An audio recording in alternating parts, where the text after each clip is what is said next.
Hello everybody in wonderful Traverse City. Some would say probably the city that never sleeps. But I just want to say hello to all the principals that are there. Of course, hello to you, Mr. Fisher. So glad that you could be there and you are representing us, our school district, as well as our school. For those of you that don't know, I was supposed to accompany Mr. Fisher up to Traverse City. However, due to having to take care of educational responsibilities at my school, I couldn't be there physically, but I'm there on this tape and I'm also there in spirit.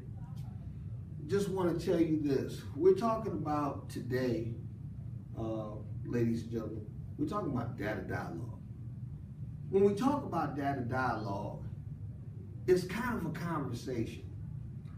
This is a conversation that needs to be spoken when talked about in the classroom. It's a conversation that teachers, myself, and students need to be able to have. We're coming and we're in actually the 21st century. And by us being in the 21st century, we have to think about innovative ways of being able to draw our students in, our greatest stakeholders. Here's the issue. How do we have buy-in? Well, the only way to have buy-in is being able to educate and make intelligent those that are the greatest stakeholders. Well, the greatest stakeholders in this case are our students. And so the idea is, and I'm sure Mr. Fisher would agree, that we have to be able to make our students knowledgeable as to several things. What's the first issue? The first issue, what is my score supposed to be? Children oftentimes go into these tests blind and not knowledgeable as to what their score is supposed to be, what their level is supposed to be, how well they're supposed to do. And half the time students go in blind as to what their score is supposed to be because half the time teachers don't know what their score is supposed to be. Oops, excuse me, I probably wasn't supposed to say that, but I am saying it. A lot of times we get bombarded with so much data and so many numbers and so many passwords and so many usernames that we get lost and don't even understand what it is that we're supposed to do, much less what we want the students to be able to accomplish. So target one should be making sure the students understand what their score is supposed to be, what their target is supposed to be, and where they're supposed to go. Issue two. Issue two is we have to talk the same language.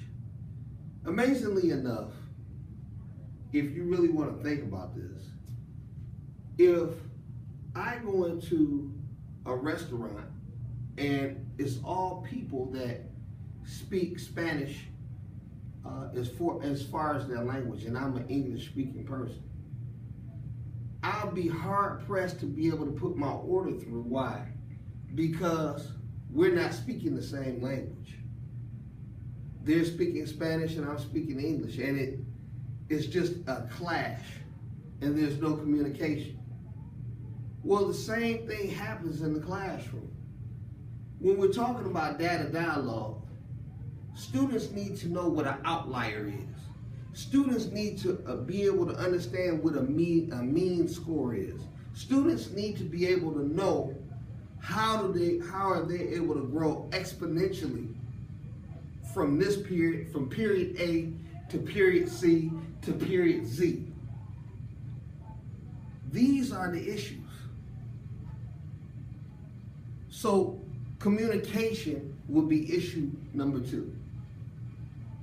Issue number three, and probably the final issue, is that there has to be a classroom that has to be welcoming to data and be welcoming to positive criticism.